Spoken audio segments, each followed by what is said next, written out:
23절 25절가 있겠습니다. 여호와의 말씀이 예레미야에게 임하니라 이르시되 이 백성이 말하기를 여호와께서 자기가 택하신 그들 중에 두 가게를 버리셨다 한 것을 내가 생각하지 아니하느냐. 그들이 내 백성을 멸시하여 자기들 앞에서 나라로 인정하지 아니하도다. 여호와께서 이와 같이 말씀하시니라. 내가 주야와 맺은 언약이 없다든지 천지의 법칙을 내가 정하지 아니하였다면 야곱과 그것까지만 읽겠습니다. 계속해서 읽을 수 있는데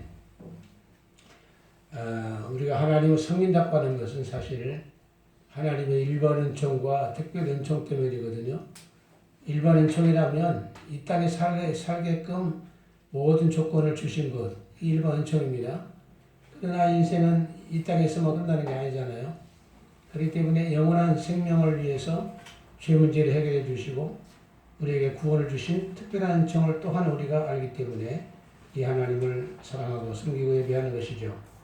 오늘은 상강입니다. 상강. 주일날이 딱 상강인데 상강이라고 하는 것은 서리가 내린다. 상강. 서리가 내린다 절기입니다.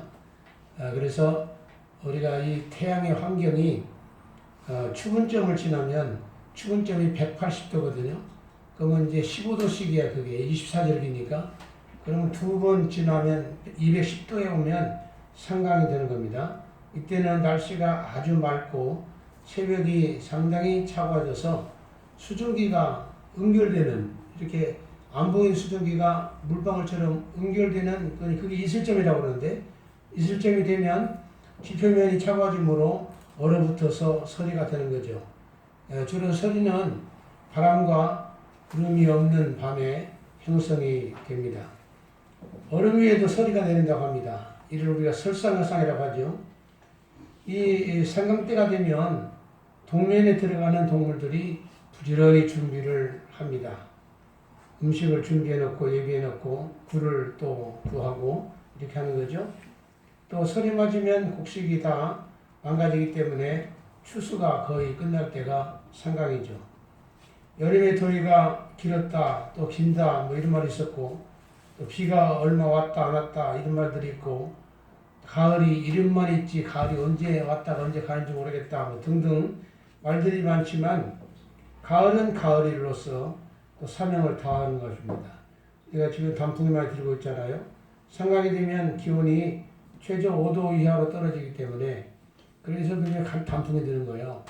5도 이상이 되면 나무가 활동을 하게 되고 그러는데 평균 5도 정도가 내려가면 이파리가 활동을 못해요. 왜냐하면 뿌리가 자기 생명 유지하기 위해서 이제 그 이파리를 키우질 않아요. 그래 이파리가 다 말라 죽는 거죠. 그래서 본인의 색깔이 나오는 게 이게 단풍이거든요. 그래서 이제 지금쯤이면 보통 지금 오늘은 좀 따뜻한 편이었는데 한 5도나 4도, 3도 내려가면 단풍이 아주 들게 되죠. 아마 이번 주부터가 절정이 이루어지지 않을까 생각이 듭니다. 어쨌든 간에 오늘 욥기 28장, 38장에서 보면 하나님께서는 이런 자연의 섭리를 계속해서 말씀하십니다. 그러면서 비에게 아비가 있냐? 이슬방울이 누가 났니? 얼음은 누구 태에서 나왔지? 공중의 서리를 누가 낳았어? 희한한 질문을만 계속 욥에게 해야 됩니다. 하나님께서. 그럴 때 도대체 뭔 말인지 하나도 모르겠어요. 그래서 욥이 입을 짝짝 벌리잖아요. 자들끼리 뭐 내가 똑똑했다, 내가 어렵게 살았다, 뭐 서너 간에 뭐 누가 잘못했다, 잘했다, 요새 친구들과 더불어서 뭐 주고받고 계속해서 막 말씀하다가 하나님께서 나타나셔서 이렇게 근본적인 문제를 계속 물으시니까 아무 말도 못한 거예요. 사람들은 이런 것들을 과학이라고 말을 할 줄 몰라도 과학의 원리는 결국 하나님이 만들어 놓으신 거죠. 사람들이 그것을 발견하고 그런 겁니다. 첫째로 우리가 천지의 법칙을 만드신 하나님이다 라고 하는 겁니다. 오늘 본문에 보니까 천지의 법칙을 하나님이 정하셨다 25절에 말씀하고 있어요. 이 천지의 법칙이다. 모든 것은 다 법이 있는 거죠. 세상 살아가는 것도 법이 있어야 합니다. 규정이 법이 없으면 큰일 나잖아요. 이 천지 만물도 역시 마찬가지로 하나님의 법칙이 있는 겁니다. 천국도 마찬가지죠. 그래서 하나님이 이렇게 그 직접 말씀하시는 그 내용 속에서 38장 33절에서 보면 네가 하늘의 궤도를 아느냐 그 법칙을 땅에 베풀었느냐 이렇게 말씀하십니다. 하늘의 궤도 옛 성경에서는 하늘의 법도라고도 되어 있습니다. 같은 얘기입니다. 이런 법칙은 하나님이 정하신 것이다 라고 했습니다. 그래서 하나님 정하셨다. 영어에서는 픽스트 로스라고 그랬어요. 로란 말 법이란 말이잖아요. S가 붙었으니까 법칙들을 말합니다. 픽스란 말은 고정시킨다 그런 말이잖아요. 이게 고정된 모든 법도들이다 이렇게 성경에 표현하고 있는데요. 이러한 모든 법도들은 하나님께서 만드셨기 때문에 그래서 누구도 이것을 변개할 수가 없는 거죠. 예나 지금이나 똑같이 돌아가는 겁니다. 천지의 법칙이 만약에 바뀌어버리면 이건 뭐 지구뿐 아니라 온 천지는 난리가 날 겁니다. 난리가 나겠죠. 예. 그래서 이렇게 하나님이 만드시는 변함없는 고정된 확정된 원리 이것이 바로 천지의 법칙이다 이렇게 말씀할 수가 있습니다. 그래서 이것은 어김없이 이루어지는 거죠. 지금 사계절이 참 지금 어김없이 순환되고 있습니다. 천체 만상은 어김없이 작동되고 있죠. 가을이 가면 어김없이 겨울이 오고 또 다시 봄, 여름이 가고 가을이 또 올 겁니다. 이런 위대하신 하나님을 우리가 찬양하는 것이죠. 시편에 보면 구원하신 은혜만 찬양하는 게 아니라 이런 자연만물 속에 소소한 것까지도 하나님의 은혜로 알고 찬양하는 내용들이 엄청 많습니다. 왜냐하면 하나님은 안 보이시지만 자연만물 속에 로마서 1장에 보면 자연만물 속에 하나님의 능력과 신성이 나타나 있기 때문에 성경이 특별계시라고 하는 성경을 통해서도 하나님을 알지만 자연만물을 통해서도 하나님의 능력과 신성을 우리가 느낄 수가 있기 때문에 자연을 통한 하나님을 찬양하는 내용들은 많습니다. 시편 136편 8절로 9절을 보면 여기 보면 그랬어요. 해를 지어서 낮을 주관하게 하신 이에게 감사하라. 그 인자심이 영원하다. 달과 별들로 밤을 주관하신 이에게 감사하라. 그 인자심이 영원하다. 라고 찬양하고 있습니다. 해와 달과 별 이것을 말미암아 우리가 지금까지 살아왔고 또 우리가 추석인 10월도 왔고 와 있는 겁니다. 다 또 와 있는 거고 오는 것이고 예레미야 우리가 5장 24절에서도 예레미야는 이른 비와 늦은 비를 때를 따라 주시고 우리를 위하여 추수의 기한을 정하시는 우리 하나님이라고 찬양하고 있습니다. 추수의 기한을 정하신 거예요. 모든 것들이 추수 기한이 있는 거잖아요. 그래서 우리가 이 상강 기제를 통해서 이 10월 말까지 모든 추수가 이루어져야 돼요. 그렇지 않으면 모든 것들이 제 값을 받지 못합니다. 모든 것도. 네? 그렇기 때문에 추수의 기한을 하나님이 정하셨다라고 성경은 말씀하고 있어요. 이런 하나님을 당시 이스라엘 백성들은 경외하기를 않았다는 거예요. 그래서 예레미야가 안타깝게 외치고 있는 겁니다. 우리가 이 10월이라고 하는 것은 추수의 기한이잖아요. 사도행전 14장 17절에서 사도 바울이 외칠 때에도 뭐라고 하냐면 여러분들에게 하늘로부터 비를 내리시고 결실기를 주시는 선한 일을 행하사 음식과 기쁨으로 여러분의 마음을 만족하게 하셨다라고 말씀합니다. 결실기를 주시는 하나님이다. 결실기. 예. 1차 전도여행 때 루스드라에서 증거했던 내용이죠. 예수님도 요한복음 4장 35절에서 수가성 여인이 구원받는 사건을 얘기하면서 그때가 6월경입니다. 6월경. 예. 수가성 우물가에서 너희가 넉 달이 지나야 출사하겠다고 말하지 않느냐. 그러나 눈을 들어 밭을 보라 휘어져 추수하게 되었다라고 했습니다. 본래 10월경이 추수 계절이지만 영적인 추수라고 하는 영혼 구원은 언제나 추수기라는 거예요. 언제나. 예, 그런 뜻입니다. 그래서 우리가 이 사람들의 삶 속에서의 이 사계절뿐 아니라 역사의 추수기는 역사의 끝이죠. 요한계시록 14장에 보면 15절부터 쭉 보면은 땅의 곡식이 다 익어 거둘 때가 되었다 라고 해서 천사가 선포하니까 구름 위에 앉으신 주님께서 의인들을 추수하는 장면이 나와요. 예. 그리고 나서 다음에는 다른 천사에 의해서 악인들의 추수가 계속되어지고 하나님의 심판이 이루어지고 그렇게 세상이 끝나게 되는 것입니다. 그래서 세상의 추수기는 다시 올 수가 있지만 영적인 추수기는 그걸로 끝나는 거죠. 예레미야는 천지의 법칙 중에서 특별히 또 바닷물에 대해서 많이 얘기합니다. 여러 번 얘기하고 있어요. 바닷물. 천지의 법칙 하면 공중에 희한한 일들, 천체만상, 또 뭐 해달별 등뿐 아니라 그뿐 아니라 이슬 내리고 비가 내리고 뭐 이런 문제, 곡식이 있고 이런 문제, 그다음에 바다 뭐 이런 문제들이 많이 있잖아요, 법칙에. 그래서 이 바다의 법칙에 대해서도 예레미야 5장 21절에 보면 하나님께서 모래를 두어서 바다의 한계를 정하셨고 그것으로 영원한 한계를 삼아 파도가 거세게 일어도 그것을 이기지 못하며 파도가 뛰놀지만 그것을 넘지 못하게 하셨느니라. 신비하게 작겠다 이 말이에요. 우리가 하나님이 하신 일은 다 신비하죠. 그러나 우리가 이렇게 바다가 아무리 파도가 높이 서도 모래밭에서 다 깨진다 이 말이에요. 이야, 참 희한하다. 희한하다. 하나님이 한계를 그었다고 했어요. 한계를.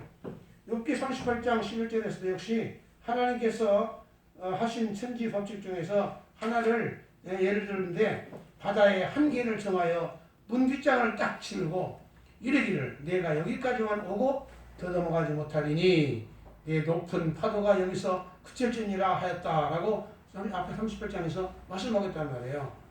파도가 여기서 그쳐라. 이런 엄청난 천지 법칙의 신비함은 시편 기자들도 마찬가지로 시편 104편 9절에서도 주께서 물의 경계를 정하여 넘치지 못하게 하시며 다시 돌아와 땅을 덮지 못하게 하셨다고 하나님을 찬양하고 있어요. 우리는 그냥 바다가 철렁철렁 철쭉철쭉하고 우리가 그런가 보다. 물론 바다가 가고 멋있죠. 넓고 마음도 열어보이고 좋긴 좋습니다. 그러나 거기에 하나님의 엄청난 능력과 신성을 발견하고 하나님을 찬양하는 모습까지도 우리가 가야 한다는 말이에요. 잠언 8장 29절에서는 하나님께서 바다의 한계를 정하사 물이 명령을 거스르지 못하게 하셨다고 이 하나님의 지혜로운 천지 법칙을 이 지혜서인 잠언 기자도 말씀하고 있단 말이에요. 그래서 하나님이 정해진 한계, 영어 성어로 하면 set a boundary. set란 말은 뭘 놓단 말이에요. 세팅한다는 거잖아요. boundary, 경계선이죠. 경계선 하나님 딱 놨다. 어떤 영어 성에서는 fixed limit라고, limit는 한계란 말이에요. 한계. fixed란 말은 고정해놨다. 하나님 한계를 딱 고정해놨다. 라고 하는 겁니다. 이런 한계는, 또 이런 한계와 범위는 인간의 삶에도 마찬가지입니다. 사도행전 17장 26절에 이 아덴이라는 지역에서 사도 바울이 설교할 때 하나님은 인생의 연대를 정하시고 거주의 경계를 한정하셨다라고 했습니다. 역시 세트 타임입니다. 인생의 한계, 언제까지 산다, 인생이 태어나면 언제까지 산다는 걸 하나님 정해놨다는 거예요. 그래서 세트 타임이라고 했어요. 또 어디에서 산다는 것도 하나님 정하셨어요. 세트 바운드라고 했어요. 세트 바운드. S가 붙었으니까 한 군데만 사는 게 아니잖아요. 여러 군데 살잖아요. 하나님이 그런 것들을 다 세팅해놨다는 겁니다. 네? 하나님은 천지 법칙을 만드시고 그를 때를 따라서 아름답게 하십니다.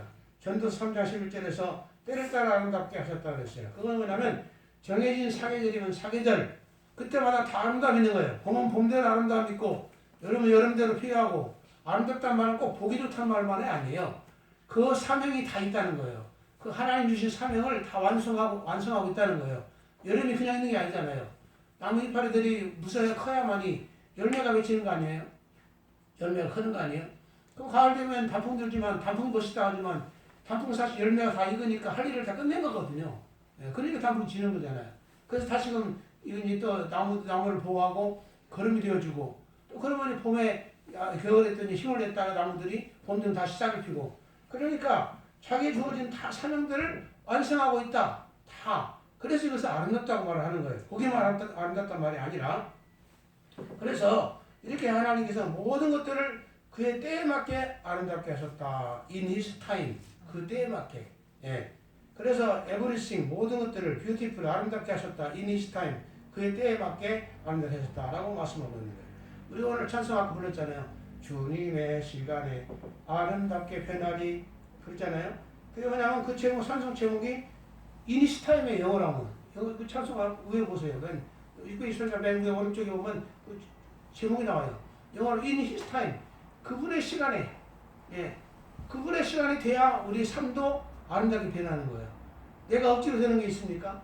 밥을 한다고 금방 밥이 익습니까? 씨를 뿌린다고 금방 추수가 되는 겁니까?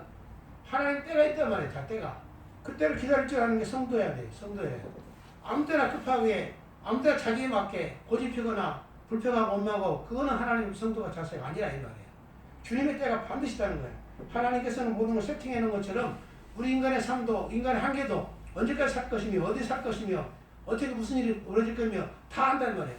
우리 하나님의 섭리라고 하는 교리에서 보면 하나님의 섭리는 크고 작은 것만 아니라 우연히 생기는 일 아주 미미한 일들까지 우리 머리털까지 세시는 하나님이에요.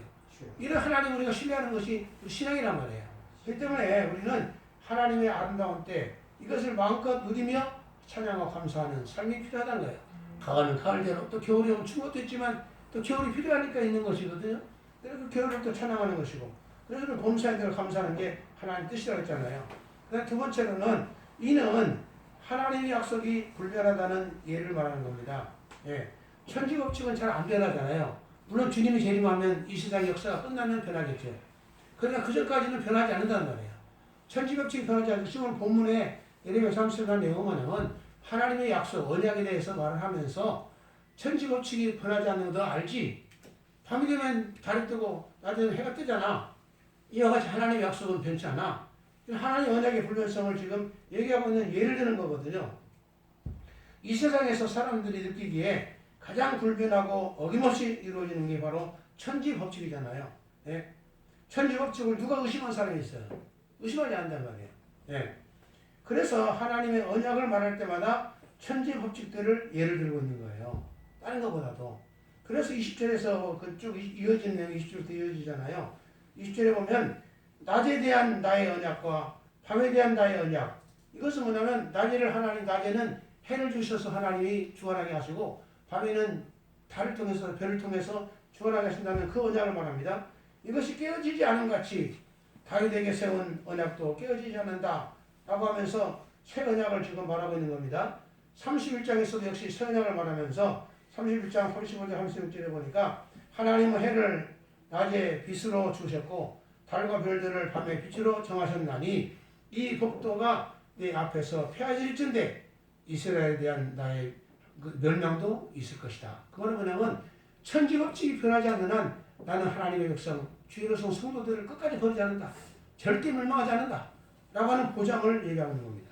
그래서 10편 89편 34절 37절에 보면 역시 이 구원의 언약을 찬양하는 내용 중에 하나님의 언약적인 사랑인 인자하심. 우리가 인자하심이라고 하는 것은 하나님 사랑 영어로 하면 다 러브입니다. 러브 사랑인데 인자하심이라고 말할 때는 하나님의 구원의 약속에 의한 사랑입니다. 이걸 인자하심이라고 해요. 예. 내가 잘해서 사랑받는 게 아니라 나는 부족한 게 많아요. 연약한 것도 많아요. 죄를 질 때도 많아요. 그런데 하나님 나와 더불어 맺은 언약은 영원히 불변하시기 때문에 그 언약에 의한 사랑을 우리 계속 베풀어 주시는 거예요. 예. 계속 기회를 주시고 때로는 그 사랑이 심할 때는 징계로 변해가지고 징계도 사랑이잖아요. 깨닫게 하시고 그 깨닫고 회개하면 또 사랑을 베풀어 주시고 이런 사랑은 변치 않는다는 겁니다. 이 언약적 사랑이에요. 그래서 인자하심을 하나님께서 절대로 다 거두지 아니하신다고 그 언약을 찬양하고 있는 겁니다. 절대 깨뜨리지 않겠다고.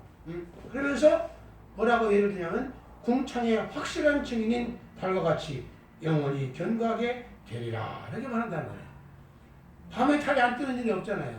그런 것처럼 하나님께서는 이 언약에 불변할 것이다. 견고할 것이다 라고 말씀하고 있는 거예요. 그래서 136편에 보면 1절부터 26절까지 여호와 하나님께 감사하라. 그 인자하심 영원하다. 그 말이 똑같이 계속 나와요. 그 인자하심 속에 별별 게 다 들어있어요.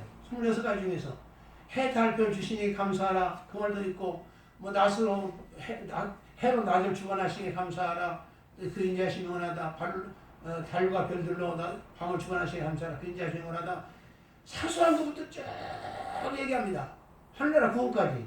그래서 이 모든 것들 하나님의 인자하심이 영원하다. 언약적인 사랑은 영원하다. 라고 찬양하고 외치고 있는 거예요. 그래서 해, 달, 별도 이 땅에 그냥 하나님의 구원의 언약이 없는데 해, 달, 별이 의미가 있는 게 아니라 해, 달, 별도 우리 인간이 살게끔 성도가 이 땅에 살게끔 하시고 그 안에서 예수를 믿도록 하나님이 구원하시고 때가 되면 하늘나라 부르시고 이런 게 가정 속에 다 있는 것이지 별도가 아니라 이 말이에요. 예. 그렇기 때문에 우리는 이 모든 것 속에서 하나님의 천지법칙이 불변하듯이 하나님의 인자하심과 언약은 불변하다는 사실을 우리가 늘 찬양하고 인정하는 겁니다. 이런 천지법칙과 인자하심도 주님의 재림이 그리고 주님의 구원이 완성되면 다 이 땅에서 끝나는 거죠. 본문의 말씀은 이스라엘에 대한 하나님의 영원한 언약적 사랑을 강조하는 내용인데요. 예레미야 선지자는 주전 627년부터 586년까지 활동했던 유다의 선지자입니다. 북이스라엘은 이미 주전 722년에 멸망했어요. 아수르에게. 그리고 유다는 아직 지속되고 있는데 지금 예레미야가 예언 활동하고 있을 때 주전 605년에 1차 바벨론 포로로 잡혀간 사건이 생겼어요. 그 다음에 597년에 2차 포로를 경험했어요. 그때 기록된 게 지금 이 오늘 본문 내용이에요. 그러면 하나님이 자신들을 이스라엘 백성들은 버렸다고 얘기하는 거예요. 아니 하나님 백성이라며 우리를 향한 언약의 사랑이 변치 않는다며. 그런데 왜 바벨론 나라랑 큰 나라가 제국이 우리나라를 쳐부시고 포로 잡아가는 거야. 그리고 멸망한다고 예레미야 외치기를 너희가 바벨론 나라에 멸망한다. 그러니 바벨론 나라 70년 동안을 포로 생활을 할 거야. 그러니까 순수하게 항복을 해. 그리고 바벨론에 잡혀가거든 그냥 어양도 살지 말고 벽법도 읽고 실장하고 가고 애도 낳고 나라를 기도도 하고 70년이 금방 하는 거 아니잖아요. 그렇게 하라라 이렇게 말씀한단 말이에요. 그러면 유다 나라의 정치가들은 예레미야가 저 매국노지 저 나쁜 놈이지 어떻게 저렇게 할 수가 있어? 선지자한테 하나님께 기도해서 이 나라에 화가 임하지 않도록 해야지. 뭐 선지자가 저 따위야? 이렇게 여기에서 예레미야를 계속해서 가지고 괴롭힌단 말이에요. 그러나 하나님은 수많은 선지자들을 보내가지고 그들이 하나님을 섬기도록 애를 썼는데 그들이 듣지 않았단 말이에요. 우상을 섬기고. 그러니까 하나님 연단하신 거예요. 연단도 하나는 사랑이란 말입니다. 그러면서 예레미야 이시기를 하나님이 너희를 멸망시킨 게 아니다. 하나님의 언약의 사랑은 변치 않아. 천지법칙이 변하지 않는다면 하나님 사람도 변치 않는다. 라고 눈물로 외친 게 예레미야 오늘 본문이라는 거예요. 예. 그래서 70년 전에 하나님은 반드시 돌아오게 하셨잖아요. 역사를 보면 나오잖아요. 우리가 에스라서에 보면 하나님께서 고레스왕을 통해서 예레미야에게 하신 70년의 때가 되니까 그들을 국민에 여기셔서 이스라엘 백성의 포로에서 귀환하도록 하셨다라고 우리가 에스라서 1장 1절 이하에 나오잖아요. 하나님의 언약은 절대 변치 않아요. 언약적 사랑도 변치 않고요. 그렇기 때문에 우리는 그분의 언약적 사랑을 우리가 의지하고 천지국적 것처럼 우리 그보다 더 확실한 하나님의 언약적 사랑을 우리가 믿어야 한다는 겁니다. 사계절이 어김을 수 없는 것을 우리가 알지 않느냐. 이와 같이 하나님 언약의 말씀은 천지법칙처럼 24절에 두 가게, 24절에 두 가게. 이날은 두 족속이라고 했습니다. 두 가게라는 건 뭐냐면 북이스라엘과 남유다를 말한 거예요. 두 가게가 곧 이스라엘과 남유다가 내가 버린 것 같이 너희들은 잘 말하지만 결코 버리지 않고 포로기왕이 이루어지면 유다와 이스라엘이 본래는 갈라지지 않고 한 나라였는데 정치적으로 갈라지잖아요. 주님 안에서 주님의 손에서 두 막대기가 하나가 돼가지고 다시 포로기왕에서 와가지고 포로기왕 나서 하나님을 섬기게 되는 것이 하나님의 계획된 뜻이었단 말이에요. 이것은 변치 않는다고 외치고 있는 게 예레미야의 내용입니다. 예. 마지막 크게 세 번째로 천지의 법칙의 불변함이 증거하는 이스라엘 백성의 포로기왕의 언약이 완전 성취되는 것은 바로 하늘나라 구원을 말합니다. 애굽에서의 구원은 처음 예수 믿어서 영적인 구원이라고 말한다면 바벨론 나라에서의 구원은 완전한 구원을 상징하고 있는 겁니다. 그렇기 때문에 우리가 이 땅에 사는 동안에 천지법칙으로 하나님의 인자하심이 우리에게 임하고 있지만 그 천지법칙이 완성되는 것은 바로 하늘나라 구원을 얘기하는 거라. 영생구원을 말하고 있는 것이다 라고 성경은 얘기하고 있는 거예요. 빌립보서 1장 6절에 너희 안에 착한 일을 시작하시니까 그리스도 예수의 날까지 능히 이루실지를 내가 확신한다. 착한 일이라는 게 바로 구원 역사라는 거예요. 예? 디모데후서 1장 12절에 사도 바울이 외치기를 내가 이 고난을 받되 부끄러워하지 않는다. 왜? 내가 믿는 자를 나는 안다. 그리고 또한 내가 의탁하는 것을 그날까지 능히 지키실 것을 확신하기 때문이다. 의탁한 것이라고 하는 것은 바울의 구원 문제와 복음의 역사, 모든 사역 이런 것을 다 포함되고 있는 거예요. 하나님은 반드시 이것을 다 이루시고 능히 지키신다 말입니다. 그래서 예레미야 33장 25절에 천지법칙을 만드신 하나님, 예? 느헤미야 9장 6절에서도 하늘과 이를 성신과 땅과 만물과 바다와 모든 것들을 지으시고 보존하신 하나님이라고 전하고 있어요. 보존이라고 하는 것은 만드신 것을 유지해 나가는 겁니다. 보존. 예? 그래서 이런 하나님을 모든 천군이여 경배할지어다 라고 얘기하고 있는 거예요. 우리가 이 땅에 살아가는 동안에 천지법칙을 정하시고 변함없이 이끌어주시는 하나님, 그 그 하나님에서 우리가 가을이 왔고 이제 겨울이 올 겁니다. 이런 것 속에서 우리 하나님의 능력과 변화하는 사랑을 느껴야 돼요. 그리고 한나라 구원 역시 마찬가지고요. 그러면 하나님께서 인도하시는 모든 삶 속에 하나하나 과정은 임시로 있는 게 아니에요. 우연히 하나님 실수로 생긴 게 아니에요. 내 삶에서 모든 과정은 하나님의 영구하신 사랑 속에서 한 과정에 불과해요. 이 내 과정이 없다면 이런 때로는 고통이 되기도 하고 좋을 때도 있겠지만 이런 과정이 없이는 내가 되질 않는 거예요. 하나님 구원 역사 이루어지지 않아요.